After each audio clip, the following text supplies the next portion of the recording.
in Tel Aviv. And joining us now to discuss is retired U.S. Navy Admiral James Stavridis, who served as NATO's Supreme Allied Commander and partner at the Carlyle Group, now serves on the board and advises defense-related firms as well in that capacity. And Admiral, I so much appreciate your time here, of course, ahead of this crucial NATO summit. You know, we just learning about a call between the Iranian president and the ruler of the United Arab Emirates, where I'm standing right now. What we're hearing from the Iranian state media about this call is the quote is this: Iran is not Gaza or Lebanon that cannot respond to the military attacks of the Zionist regime. And they, you know, some bluster there, but clearly they desperately needed this ceasefire. I am curious how you see it. Is this ceasefire it for the long haul, or is something different going on here? I think there is a 2 in 3 chance that this ceasefire really takes hold. It takes hold being defined as a return to the negotiating table between the United States and Iran about a kind of a permanent Iran can never have a nuclear weapon deal. I think we all know the outlines of that. It's become crystal clear in the last few days. So, Erin, I think there's a 2 in 3 chance, call it 65, 70% chance things will settle down. That's good news for markets. It's good news for oil prices. It's good news for civilians who get caught in the crossfire so often, so tragically. Let's hope it trends in that direction.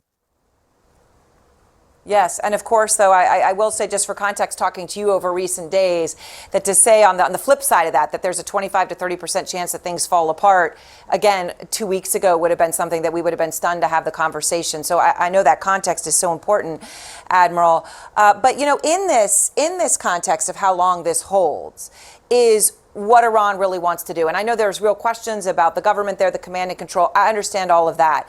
But amidst all of that is a question about what was really accomplished in these most recent strikes and where Iran has its supply of highly enriched uranium. How much does it have? Where is it in all of this? Do you think we're going to get the answers to that? Because the answers to that determine, of course, whether this ceasefire holds, whether all of this is long-term or simply a pause.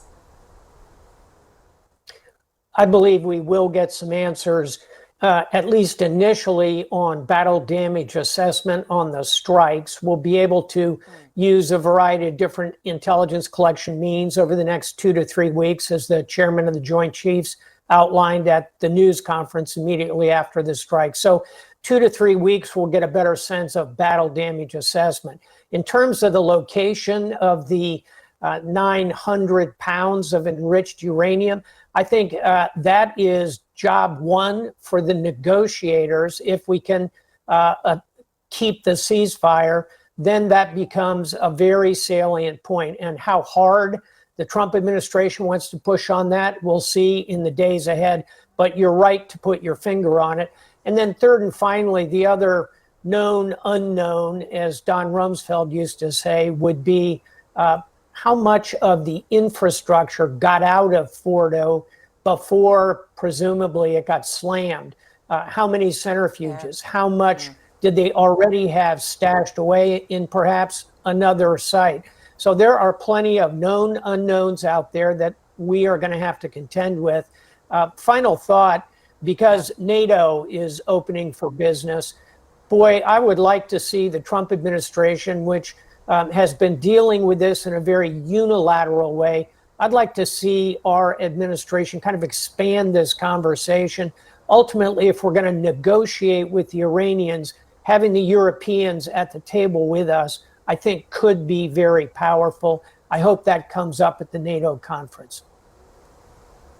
Quickly before you go, Admiral, as we speak, Iranian state media is reporting that there are gatherings, mass crowds, can't verify if that's true, but they're saying that they're there to support the armed forces, to support the supreme leader, that there's pictures of him amongst the crowd. It could be completely organized by the regime if it's happening. But I ask it to you in this context. The supreme leader, how much of a supreme leader is he right now for Iran? He, of course, has not been present in these past 24 hours. I believe he is increasingly out of the loop, and he's 85 years old. He's gravely ill. all of his top leadership, both religious and military, many of them have been terminated with extreme prejudice by the Israelis. So I don't think he's got his hands firmly on the wheel here.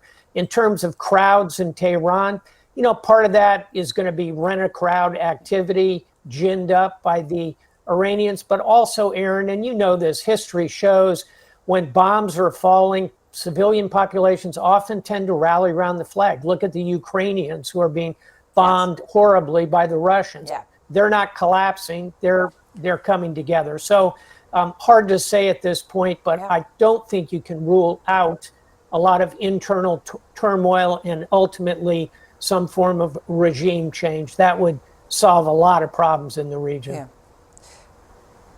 Which is so amazing that you would say that, some form of regime change, and the context of that, of course, the president of the United States, who had put that on the table, now saying, oh, no, he's not looking for that. But perhaps it is because of the space for that to happen that you've just referred to. Admiral, thank you so much for your time. Admiral James Stavridis.